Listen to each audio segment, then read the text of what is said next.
तर ऐन वेळी कोणी आलं आणि आपल्याला काही बनवायचं असेल तर बऱ्याचदा घरात एखादं साहित्य असतं तर दुसरं नसतं, तर त्यामुळे असं काहीतरी इन्स्टंट मिक्स असेल तर आपल्याला अगदी 15-20 मिनिटात पटकन नाश्ता बनवता येतो. म्हणून मग मी ह्यावेळी डीमार्टमधून चितळे फूडचं हे खमण ढोकळा मिक्स आणलं होतं. तर हे मिक्स वापरून मी छान ढोकळे बनवून पाहिले आणि त्याचाच रिव्ह्यू तुमच्याशी शेअर करते.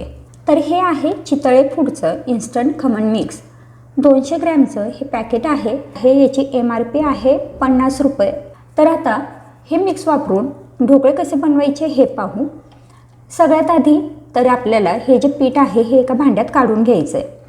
आता गॅसवरती आधी पाणी गरम करायला ठेवायचं, कारण ढोकळे बनवताना कधीही आधी पाणी व्यवस्थित गरम झालेलं पाहिजे. त्यानंतर ज्या भांड्यामध्ये आपल्याला ढोकळे बनवायचे त्या भांड्याला तेलाने किंवा तुपाने ग्रीस करून घ्यायचं. तर मी इथे या ताटात ढोकळे बनवणार आहे म्हणून या ताटाला छान तेल असं लावून घेतलेलं आहे. आता हे जे चितळेचं इन्स्टंट मिक्स आहे ना, तर ह्यामध्ये आपल्याला बाकी काहीही ॲड करायची गरज नसते. फक्त पाणी टाकून हे थोडंसं फेटायचं आणि लगेच ढोकळे बनवायला ठेवायचे.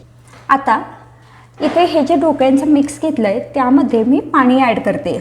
तर आता पाणी किती टाकायचं, तर हे आपल्या आवश्यकतेप्रमाणे टाकायचं, पण थोडं थोडं करत टाकायचं, एकदम टाकायचं नाही, नाहीतर पीठ पातळ होऊ शकतं आणि पातळ जर हे पीठ झालं तर मग ढोकळे लवकर शिजत नाही, शिवाय ते फुगतही नाही आणि खूप जास्त कोरडं राहिलं तरीसुद्धा ते ढोकळे खाताना चिकतात.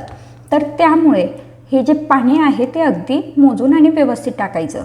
तर आता हे पहा, पाणी टाकल्यानंतर हे अगदी हळूहळू फेटायचं, खूप जास्त पटापट फेटायचं नाही. फक्त यातल्या ज्या गुठळ्या आहेत त्या मोडून घ्यायच्या. 5 मिनटं हे तसंच ठेवायचं. त्यानंतर हे जे पीठ आहे ते एका ताटात काढून घ्यायचं, म्हणजे ज्या ताटाला आपण तेल लावून ग्रीस केलेलं होतं त्या ताटात हे फेटलेलं पीठ काढून घेतलं. आता याला थोडंसं डॅप करायचं, म्हणजे एअर बबल काय असतील ते निघून जातील. आणि आता हे ताट कढईवरती ठेवायचं ज्यामध्ये आपण पाणी ठेवलेलं होतं. वरून एखादं मोठं ताट झाकायचं, जेणेकरून ही वाफ बाहेर जाणार नाही आणि हे जे ढोकळे आहे ते व्यवस्थित वाफले जातील. 15 मिनटं हे ढोकळे आपल्याला मोठ्या गॅसवरती वाफवून घ्यायचे. चला आता ढोकळे वाफवून होत आहे तोपर्यंत इथे मी फोडणी बनवून घेते, म्हणजे आपण ढोकळ्यांवरती जो तडका टाकतो ना तो तडका बनवून घेते. त्यासाठी कढईमध्ये 2 टेबलस्पून तेल घेतलं.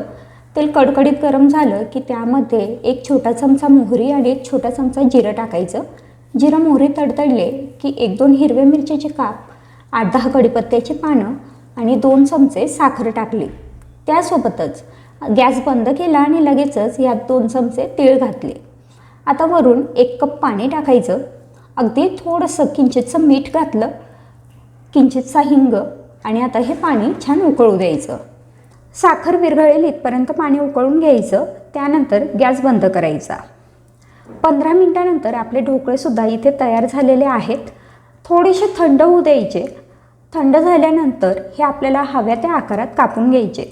इथे मी छान चौकोनी आकारात कापून घेते. ढोकळे कापून झाले की त्यानंतर आपण जी फोडणी बनवलेली होती ती ह्या ढोकळ्यांवरती टाकायची आणि त्यानंतर मस्त गरमागरम ढोकळे सर्व करायचे. तर आता हे ढोकळे बनवल्यानंतर याची चव कशी होती हे तुम्हाला सांगते. सगळ्यात आधी तर हे ढोकळे थोडेसे आंबट असे वाटले, म्हणजे जे आपण नॉर्मल घरचे ढोकळे बनवतो ना, तर घरच्या ढोकळ्यांची खूप जास्त आंबट चव लागत नाही, पण हे ढोकळे आम्हाला खाताना आंबट आहेत असं जाणवत होतं. त्यासाठी उपाय म्हणून आपण जे पाणी बनवलं होतं त्यामध्ये 2 चमचे साखर टाकली होती, त्याऐवजी साखरेचं प्रमाण थोडंसं वाढवू शकतो.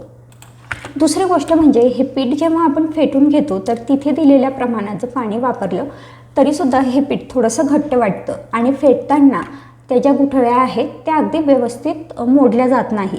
पण त्यामुळे खूप काही फरक पडला असं मला वाटत नाही आहे, कारण ढोकळा खूप छान फुलला. हे बघा, अगदी कापसासारखा मऊ मऊ झाला आहे.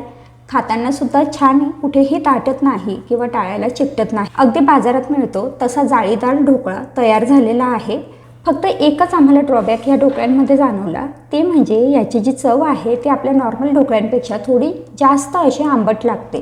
तर मग चला, हा होता आजचा व्हिडिओ आणि ही होती आजची रेसिपी. पुन्हा भेटू पुढच्या नवीन व्हिडिओमध्ये. तोपर्यंत बाय बाय.